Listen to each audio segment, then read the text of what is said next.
Now we are. Technology. Well, there was some sort of glitch, and I'm really very sorry for this. I am your host, Ankur Seni from Global Vision Migration, and we've got our registered migration agent, Mr. Saurabh Smar. Hi, Saurabh. How are you? Yeah, good. Thanks, Ankur.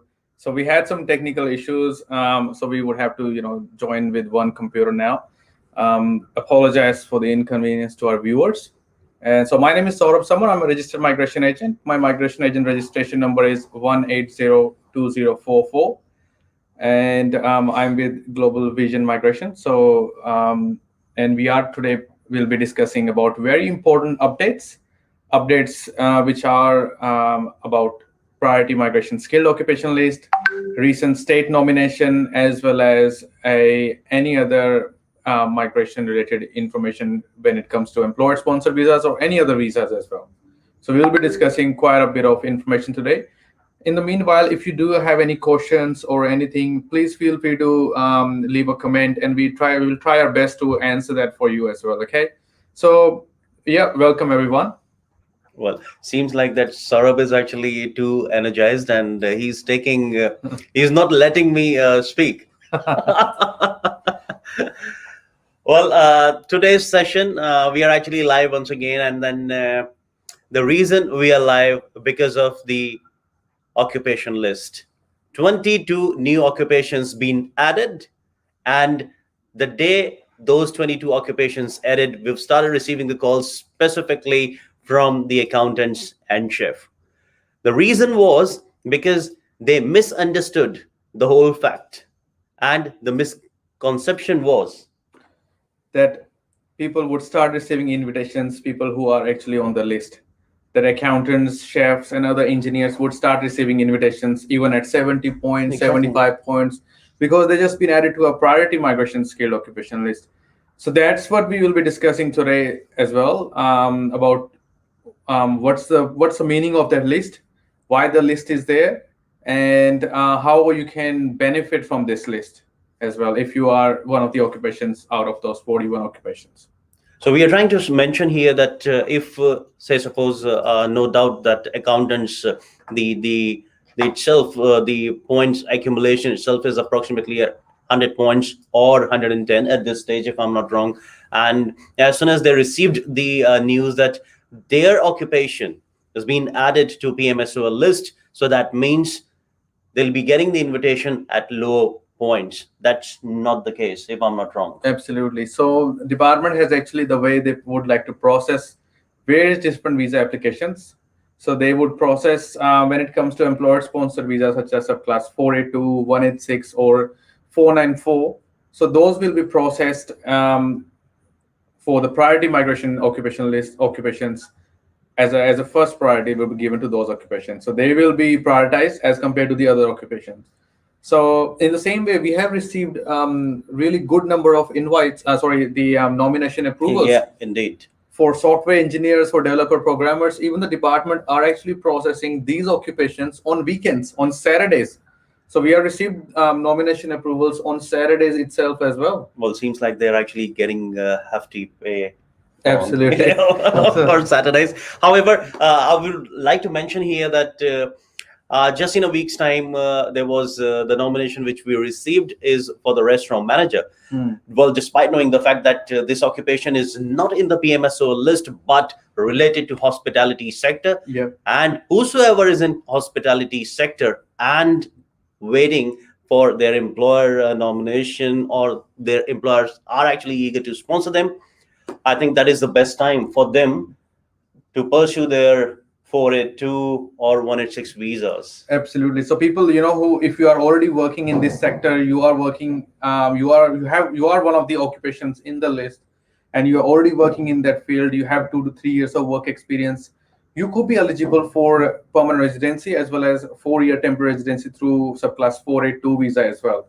So those are actually really important occupations as well.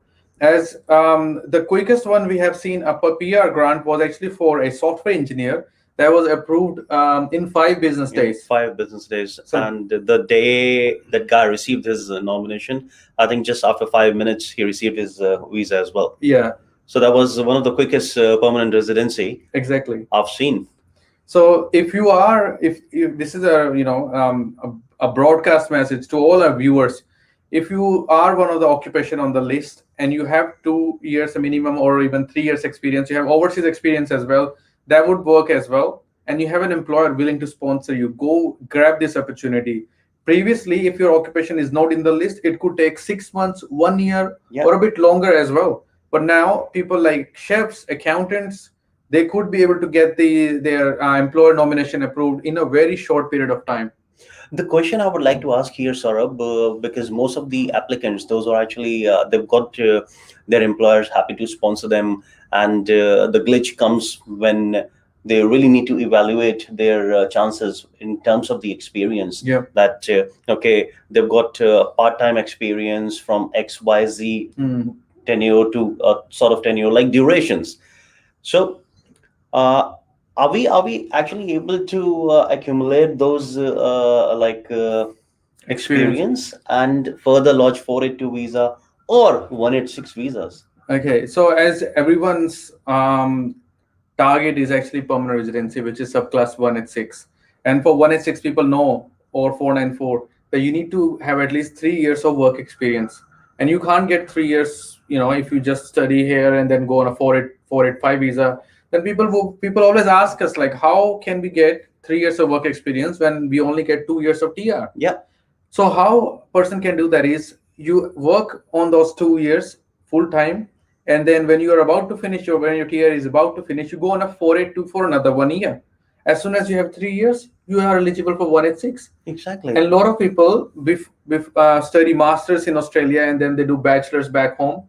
And after bachelors, they probably do some kind of work as well back in their country, and they can use that experience as well. They can get that experience, use that experience, and then apply for 186 as well, as long as the experience is relevant. Yes, that is one of the important aspect here. You need to understand that the moment you finish your bachelor's and you started your career, right, as a freshie anyways, that's how everyone starts.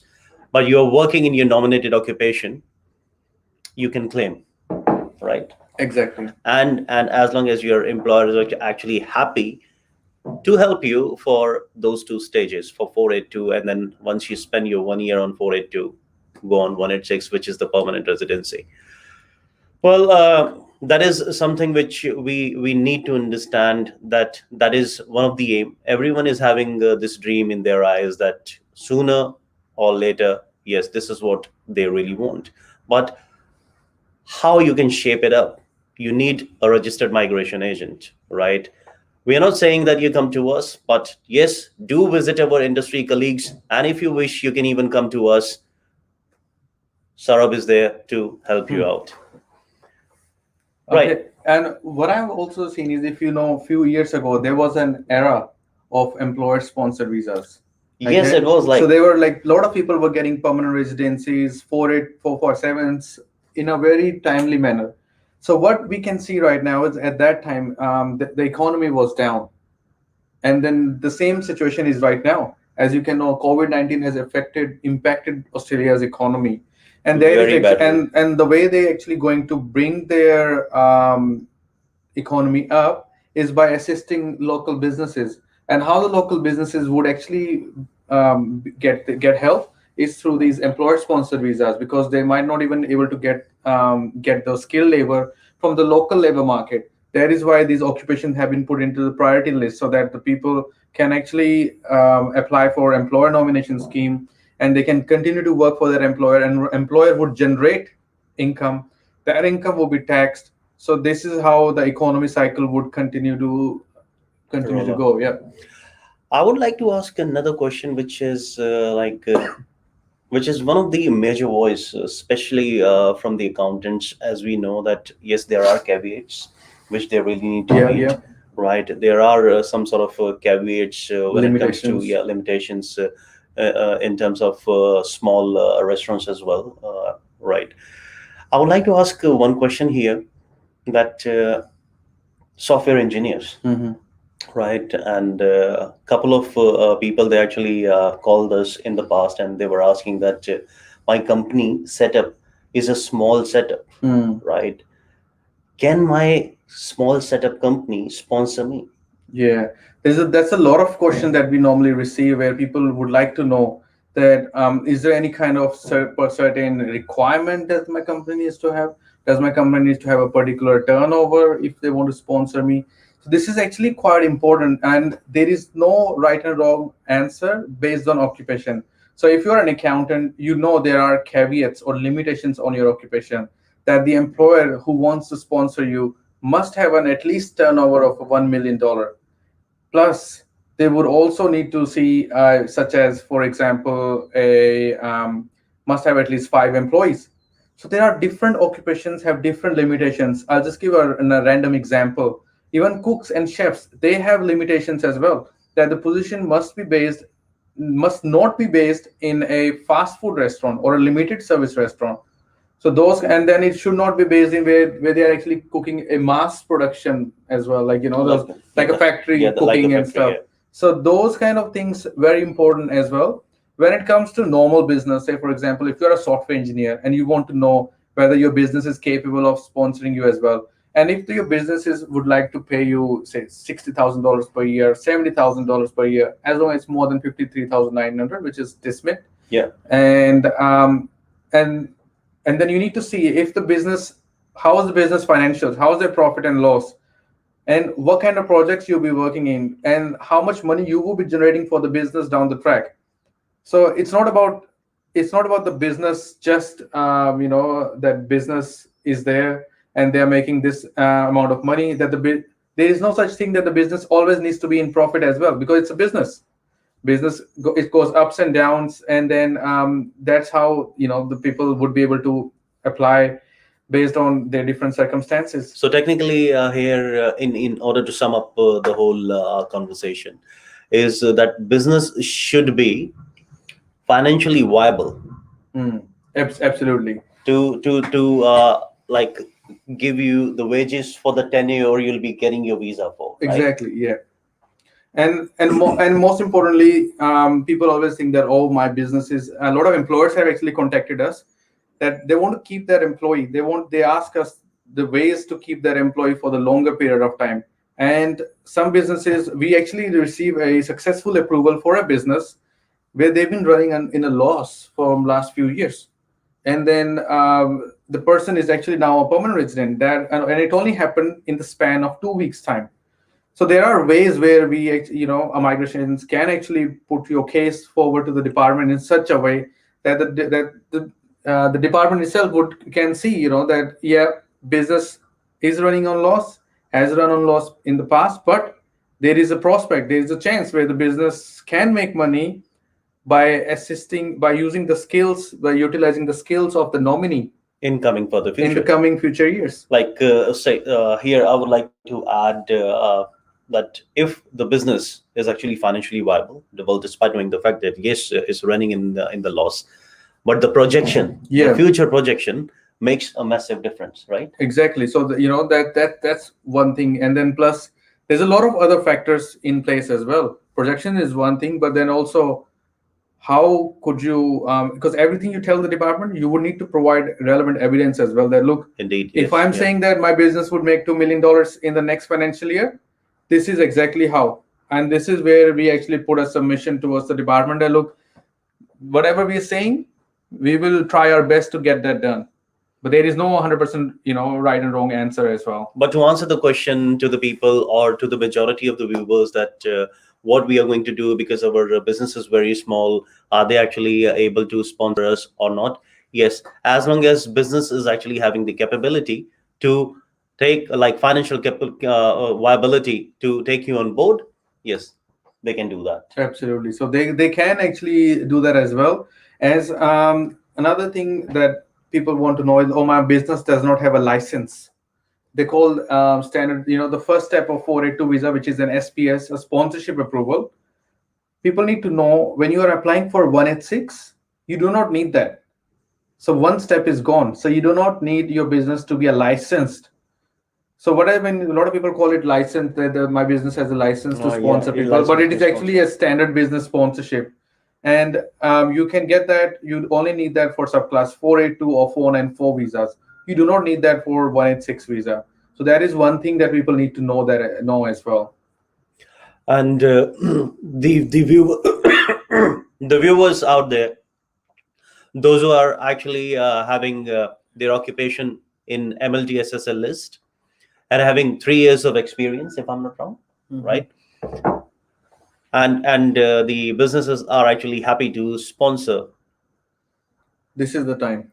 permanent residency in a one click. Exactly. So this is the time. This is high time right now because 1st of July is around the corner. That's the reason why department has actually put this list up for the businesses as well. If they have these kind of occupations, people working in their businesses, and businesses can actually plan their budget for the next financial year accordingly. That okay. So what I would do is I would get these many people. I would like to hire an accountant, or I would want to hire a chef. So I would, I have the opportunity to sponsor a nominee. I would sponsor my existing employee so that they can continue to work in my business for the next 2 years or maybe longer. I would like to ask one question here. Like, as we know, and most of our viewers, they know that there are two lists, STSOL list and MLTSSL list. There is another list, which is ROL, Regional Occupation List. And what are the visa options for those occupations? Absolutely. So we get this a lot of times. People wants to know what kind of PR options do I have if my occupation is in the MLTSSL list, STSO list, or ROL. So MLTSSL is like medium to long-term skill shortage list, and then short-term skill shortage list as well.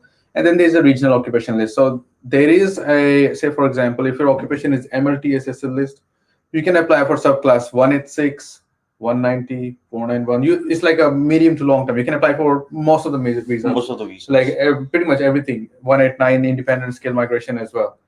When your occupation comes to the short term skill occupation list, you got very limited options as well, such as a say for example, I'll just give an example, a restaurant manager. So restaurant manager is actually a short term skilled occupation list. Okay. So what does it mean for you is that this occupation can apply under 190, 491. They can apply for 494 employer-sponsored visa. They can also apply for 482 under short-term stream. So those are the stuff that they can do. Another thing what people can do is, say for example, if your occupation is in the, if you were a cook, or there are some grandfathering arrangements in place as well for people who were on a 457, 3 to 4 years ago, around 2017. Yeah. And if you were a cook at that time, held a 457, and then you now have, the same business wants to sponsor you right now, there are some grandfathering arrangements as well. But those are based on particular scenarios. So we can't actually discuss that right now because every scenario is completely different. Yes, so we can only give you the generic advice at this stage. We cannot, or we are not going to entertain any specific individual situation. However, as I said previously, and I'm going to say now, that if you've got any sort of situation, please visit a registered migration agent because they know what they're dealing with. Our industry colleagues are there. However, if you wish, you can come to us. Saurabh is always there to look after you. And then from taking further from there, after this PMSO list and employer nomination visas we've already talked about, let's talk about the states. Those are actually closed, right? But what they are going to come up with, because if I'm not wrong, if I'm recalling it right, in recent this year, February itself, right, the PMSO list, when they announced, right, Queensland, they've started giving the invitations to those 22 occupations, but now the occupations are actually double up. What is going to be happen? So that's exactly what happened. That maybe that's the reason why a lot of people thought that now accountants, chefs, and other engineers would start receiving invitations as well. So what happened with Queensland is what they did early this year in February. If you're working in that PMSO occupation list, and so if you have an occupation in that list and you're working in their occupation in a critical sector, they were actually they opened a window like 1st Feb to 7th of Feb, something like that. people applied for subclass 190, 491 in that window, and then they close that window, and those are the occupation that's being processed right now. So you never know, that could be the case where they actually start giving invitations again in the for the occupation on the PMSL list. You never know, because these are the occupation that has been said that these are in actually high demand that would help Australian businesses. So maybe other states might also start looking into it as well, because Northern Territory has put up their list. Yeah. Surprisingly, I saw security guards as well in their occupation list as well. Are we moving to Canada or what? Yeah. So those are the things as well, and most importantly, as you know, Canberra, as you know, the budget has already passed, and then the immigration has said that there are these number of places are available for this financial year for skilled migration. So Canberra is actually it's a very good state. It's my favorite state. And for subclass 491, I'll just talk about what were the allocation places were last year. So last year they only get like little bit less than 600, like 598 places for 491 and 802 places for 190. So now Canberra has actually received new allocations for the new financial year. And I think Canberra, like always, it's the first state, or it's a territory, to receive the nomination places. And surprisingly, for this time, the numbers have been a little bit more than last time. So they received 1,400 places for 491 and only 600 for subclass 190. Saurabh, as we know that New South Wales, like at this stage, there is no residency criteria. Yeah. Right. And a lot of people, a lot of applicants, those who lodged their NSW nomination and received their invitations as well. A couple of them received a sort of RFI that the migration supervisor or whosoever is actually dealing with it, they're not going to consider their say for this particular invitation. Why is it so, and what exactly is actually happening? Like, what do you mean? The residential requirement? Yeah, the residential requirement is 0, right? But and then people, they've received their invitations as well. They said the pre-invites.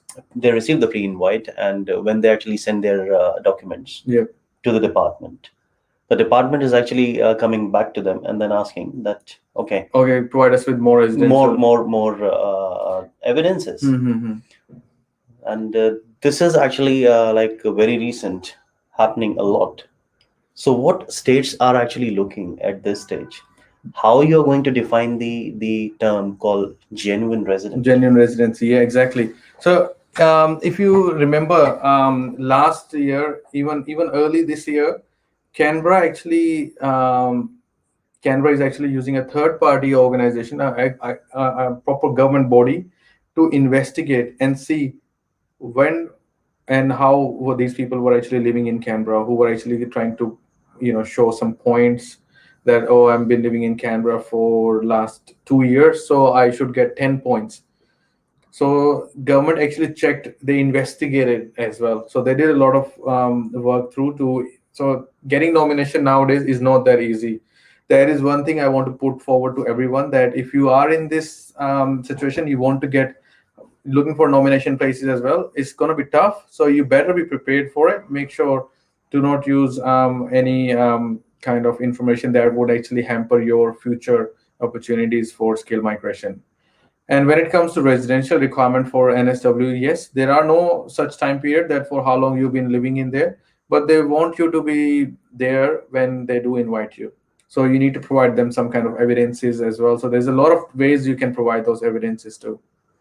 And let's talk about Tasmania, right?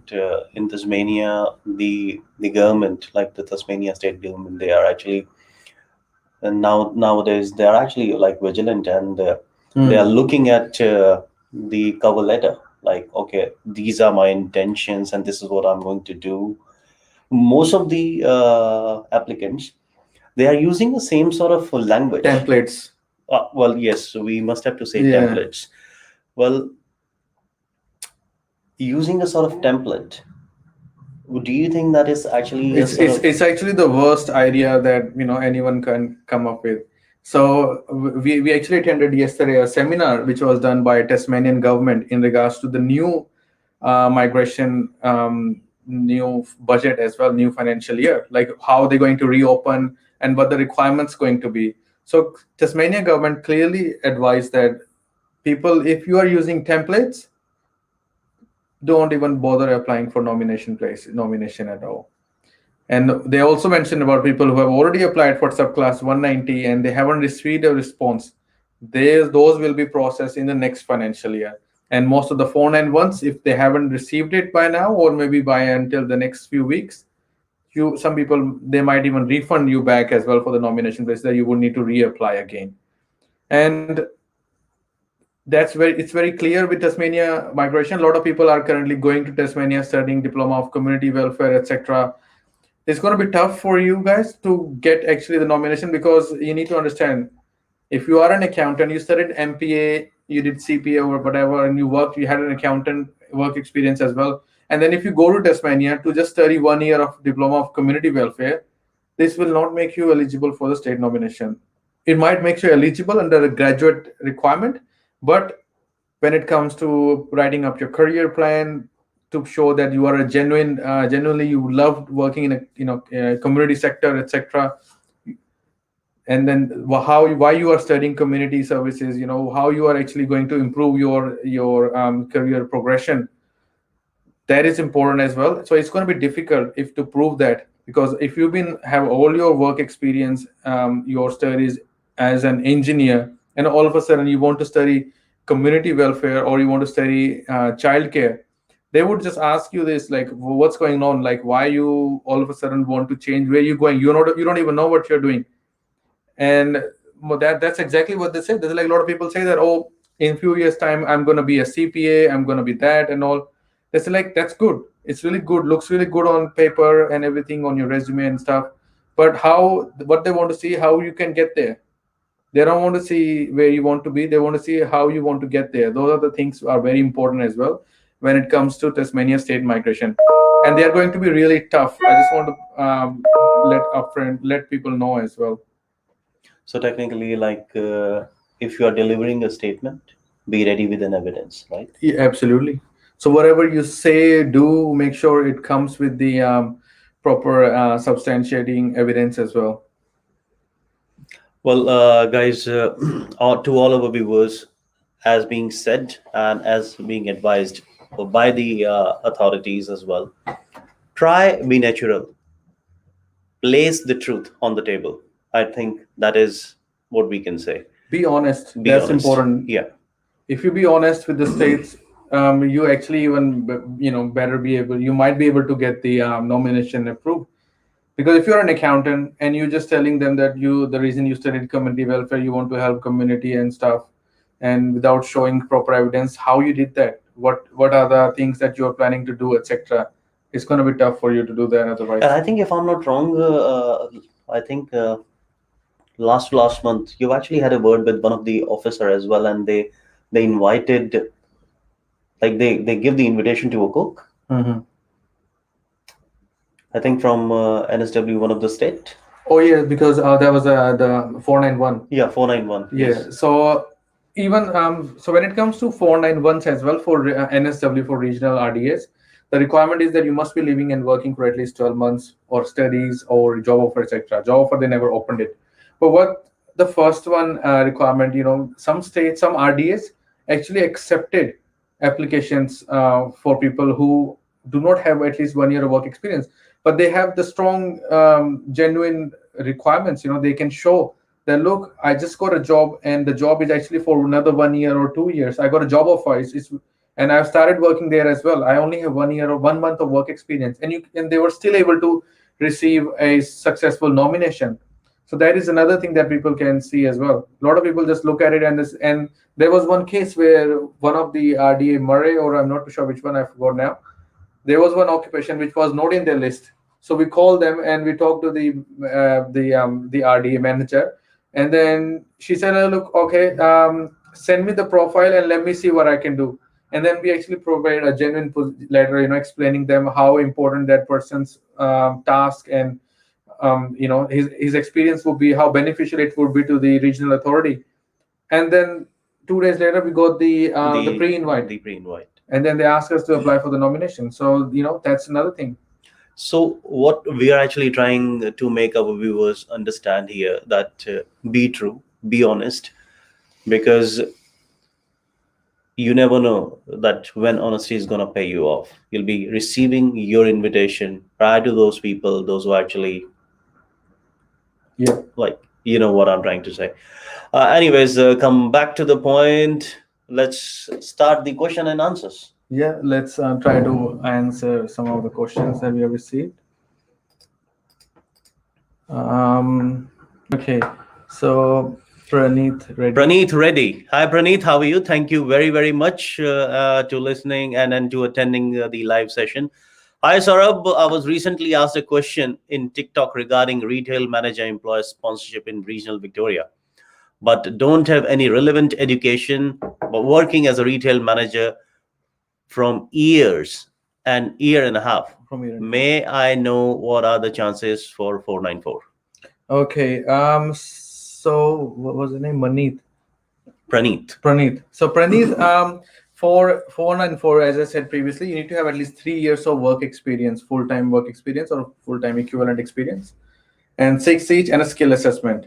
When it comes to relevant education as well, business education, etc., that you need to check with, what are the NSCO requirements for their occupation. So 1.5 years is actually too less, but it could be enough for you to get a skill assessment, and then you could be eligible for 491 options as well, since you are already in regional and you're asking for 494.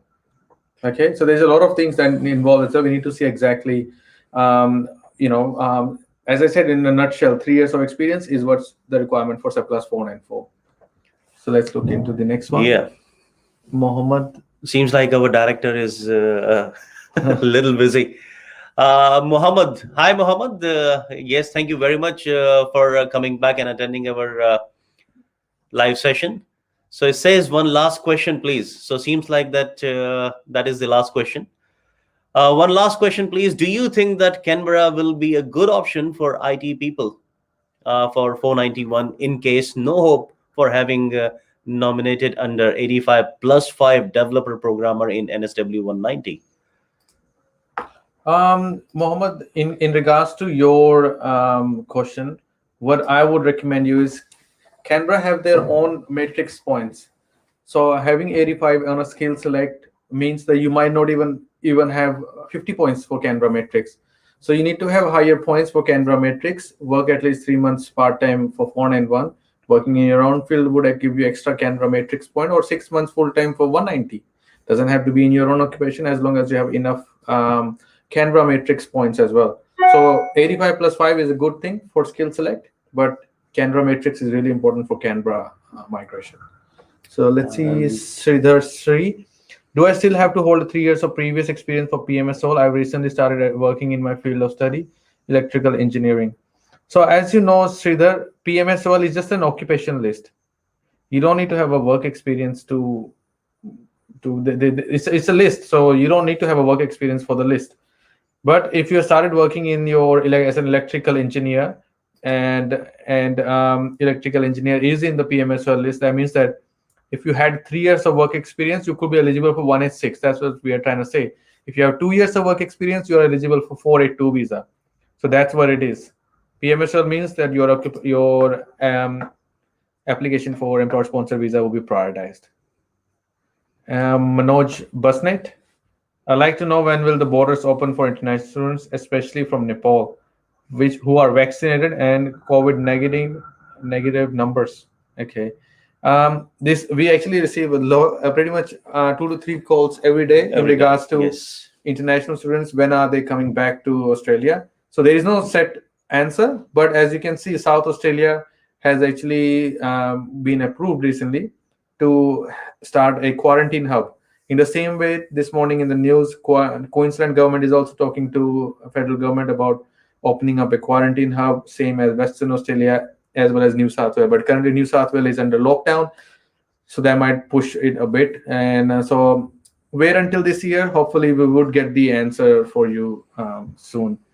Restaurant managers is under the new list. It's not Sridhar, and Indrajit is asking about the ROL list for PA who has occupation. So ROL list is would give you the benefit of getting 4 years of 482 as well as you could be eligible for 494 and then 191 pathway or a 491 pathway as well.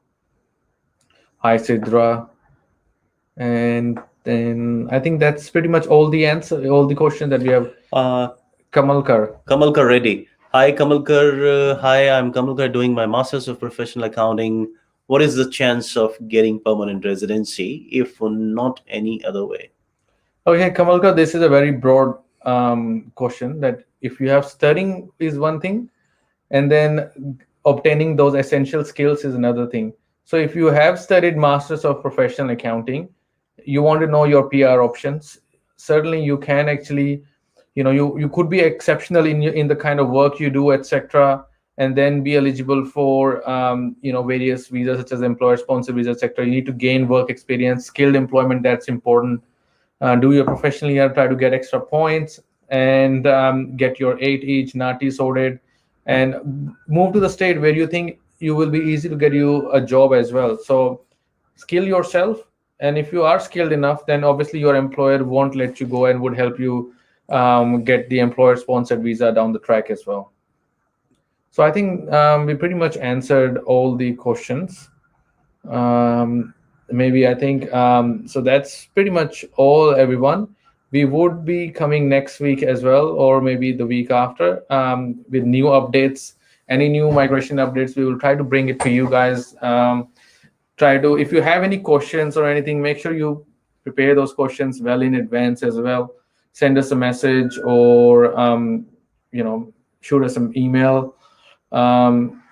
Whichever way you want to communicate, feel free to give us a call as well. And at last, I'm going to say thanks to MelbourneMAMA and thanks to Excel Global. Yeah. Thank you very, very much, team. And whosoever is looking for any sort of migration update and migration assistance, please do visit our industry colleagues. But don't forget us. We are there here. Thanks, guys. We'll see you next week, and have a lovely weekend.